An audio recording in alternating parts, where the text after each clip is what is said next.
The steel door groans, a mournful sigh echoing in the concrete throat of the silo.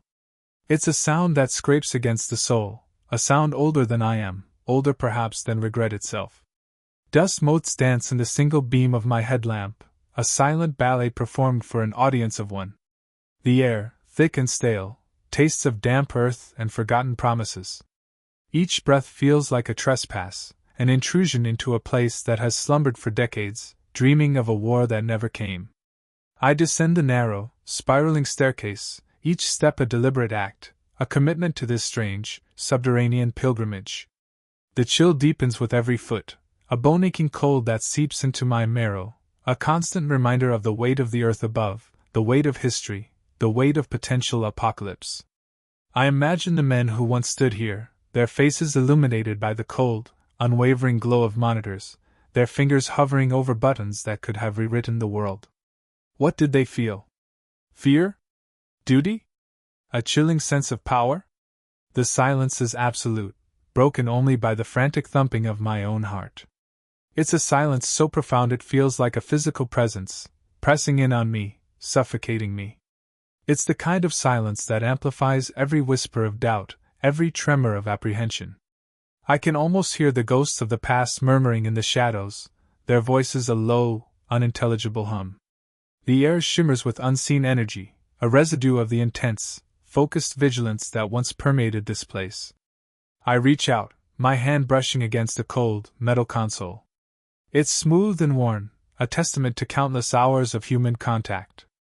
I close my eyes, trying to conjure the image of the man who last touched this surface, the man who last monitored the blinking lights, the man who last stood guard against the unthinkable. Was he young? Did he have a family? Did he ever dream of escaping this concrete tomb?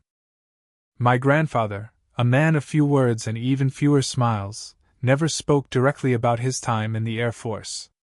But I remember the glint in his eye when he pointed to a faded photograph tucked away in a dusty album, a group of young men in crisp uniforms, standing in front of a hulking missile. He was among them, barely a boy himself, his face etched with a mixture of pride and apprehension. He'd just say, "We were doing our duty." That phrase, "doing our duty," hung in the air like a shroud, heavy with unspoken meaning. It was a shield, a wall he erected between himself and the memories he couldn't, or wouldn't, share. I tried to pry, to ask about the missiles, about the silos, about the constant threat of nuclear annihilation, but he would always deflect, changing the subject with a gruff, "That's all in the past now." But the past, I've learned, is never truly gone. It lingers in the shadows, whispering secrets to those who are willing to listen. Years after he passed, while sorting through his belongings, I found a small, metal box hidden beneath a pile of old letters. Inside, nestled among faded newspaper clippings and tarnished medals, was a single, dog-eared photograph. It was a picture of a young woman, her face radiating warmth and joy. On the back, in my grandfather's shaky handwriting, was a single word: hope. This was the woman he left behind, the woman he was fighting for, the woman whose memory sustained him through the long, lonely nights underground. It was a glimpse into the heart of a man I thought I knew, a man who had buried his emotions so deep that even his own family had never seen them. That photograph, that single word, hope, changed everything. It transformed my perception of my grandfather, of his generation, of the Cold War itself. It wasn't just about missiles and megatons. It was about the human cost, the sacrifices made, the dreams deferred. It was about the fragile thread of hope that kept humanity from plunging into the abyss. And it was about the love that endured, even in the face of unimaginable fear. I realized then that his silence wasn't a sign of apathy, but a testament to the profound trauma he had endured. He carried the weight of the world on his shoulders, and he did it without complaint, without seeking recognition, without ever revealing the depths of his pain. Now, standing here in this echoing tomb, I feel a connection to him that transcends time and space. I understand, in a way I never could before, the burden he carried, the sacrifices he made. This isn't just a concrete shell, it's a monument to his generation, to their unwavering commitment to duty, to their enduring hope for a better future. It's a reminder that even in the darkest of times, even in the face of unimaginable horror, the human spirit can endure. And it's a call to remember, to learn, to ensure that the sacrifices of the past were not made in vain. The cold seeps deeper, but now it feels different, less oppressive. It's the chill of remembrance, the chill of respect, the chill of a shared history. I am not just a visitor here. I am a witness, a keeper of the flame, a guardian of the memory. That was our mantra. That was our shield. But shields break. The alarm wasn't the ear-splitting klaxon you see in movies. It was a persistent, insistent hum that vibrated through the floor, up your legs, and into your skull.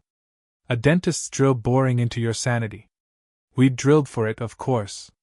Hundreds of times. But drills are sterile, predictable. This was raw, visceral fear blooming in your chest. I remember looking at Davies, his face suddenly slack, the youthful bravado gone, replaced by a stark, terrifying understanding. We weren't playing anymore. The launch order came through on the secure line, a string of seemingly random letters and numbers that unlocked a sequence of events we'd sworn an oath to execute. I remember the metallic tang of fear in my mouth, the sweat beading on my forehead despite the ever-present chill. My hand trembled as I reached for the key. Davies mirrored me, his knuckles white as he gripped his. The fail-safes were designed to prevent a single person from launching, a safeguard against rogue actors or moments of madness. We were two halves of a terrible equation, bound together by duty and dread. Verification. I choked out, my voice barely a whisper. Davies swallowed hard. Verified. His voice was stronger than mine, a testament to his training, his control. Or maybe he was just better at hiding the terror.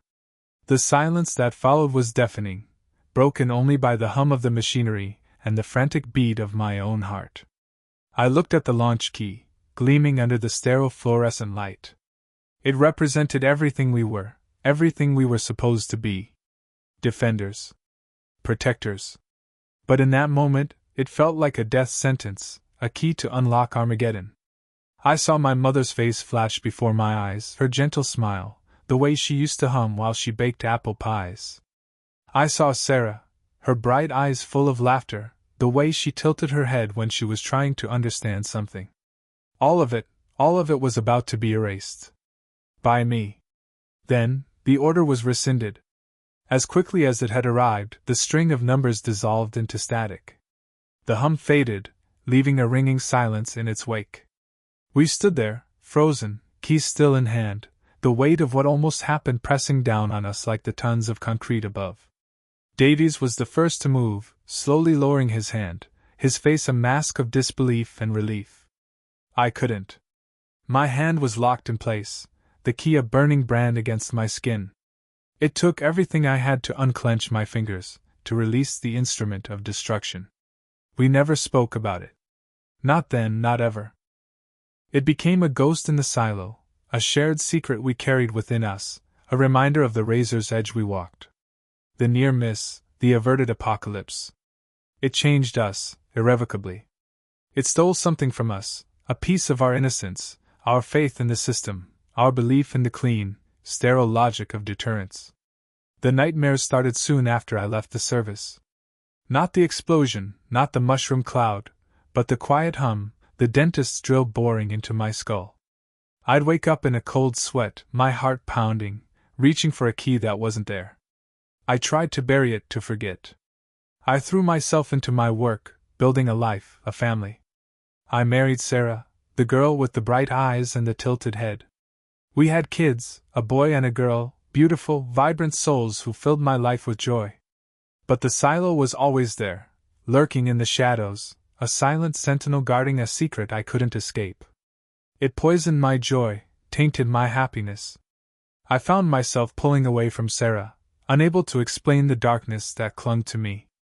How could I tell her about the key, about the near miss, about the weight of the world I had almost unleashed? The nightmares intensified, blurring the lines between past and present. I'd find myself back in the silo, the hum growing louder, the launch order flashing before my eyes. And then, the worst part, the vision of my family, fading away, consumed by the fire. I started drinking, trying to drown out the hum, to silence the voices in my head. It worked for a while. But the numbness was a lie, a temporary reprieve. The darkness always returned, stronger than before. Sarah tried to understand, to reach me. But I pushed her away, afraid of what she would see, afraid of the monster I had become. The silo had built walls around my heart, walls so thick and impenetrable that even her love couldn't break through. One night, after a particularly vivid nightmare, I woke up screaming. Sarah was there, her face etched with worry and fear. I saw the pain in her eyes, the exhaustion, the resignation. That was the night she left. The divorce was a slow, agonizing process. I lost my family, my home, my sense of purpose. I was adrift, a ghost haunting the ruins of my own life. The silo had claimed another victim, not through fire and destruction, but through the insidious poison of guilt and regret. Now I live alone, in a small apartment overlooking the city.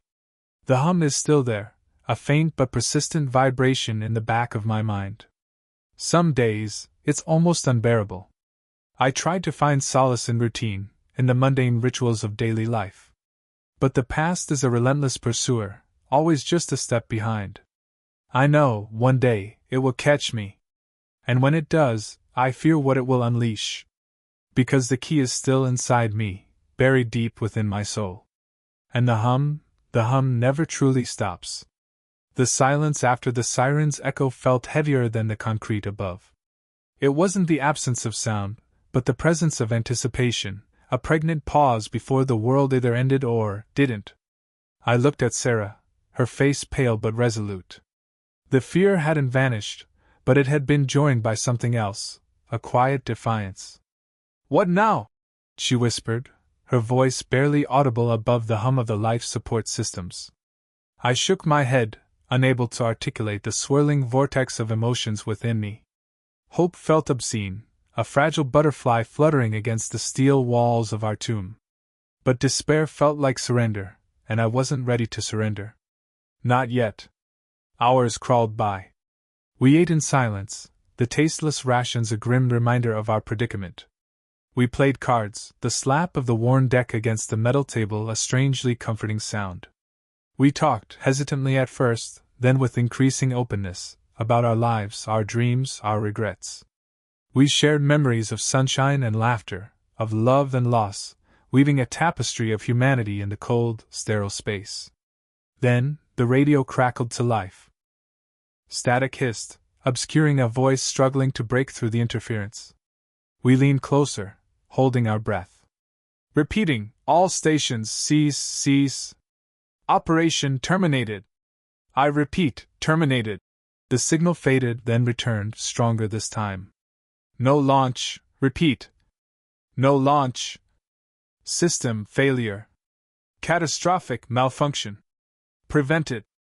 All clear." The voice broke down, choked with emotion. It was a human voice, filled with relief, with disbelief, with a profound and overwhelming sense of gratitude. Sarah and I stared at each other, tears streaming down our faces. We didn't speak. We couldn't. The weight of the world, the weight of our fear, lifted, replaced by a lightness that felt almost unbearable. We were alive. We were safe. The world hadn't ended. But the world had changed. When the order came to open the silo doors, we hesitated. What would we find? A wasteland? A battlefield? Nothing? The sun seemed impossibly bright after days of artificial light. The air, though tinged with a faint metallic scent, smelled clean, fresh, alive. The sky was a brilliant blue, dotted with fluffy white clouds. Birds sang. The landscape was scarred, yes. Patches of scorched earth marked where fires had raged.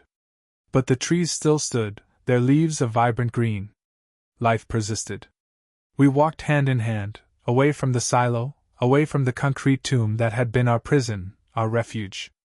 We walked towards the horizon, towards the future. We didn't know what that future held, but we knew we would face it together. The silo, once a symbol of destruction, now stood as a monument to something else, to the resilience of the human spirit, to the power of hope, to the enduring beauty of a world that had almost been lost. We carried the weight of that knowledge with us, a burden and a blessing. Looking back, the missile silo became a strange kind of sanctuary.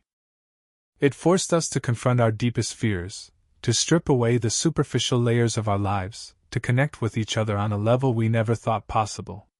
It showed us the fragility of existence, but also its incredible strength. We went into the earth expecting death, and found a strange rebirth. In the face of annihilation, we discovered what it truly meant to be alive. And for that, we were eternally grateful. The world above had almost ended, but our world had just begun.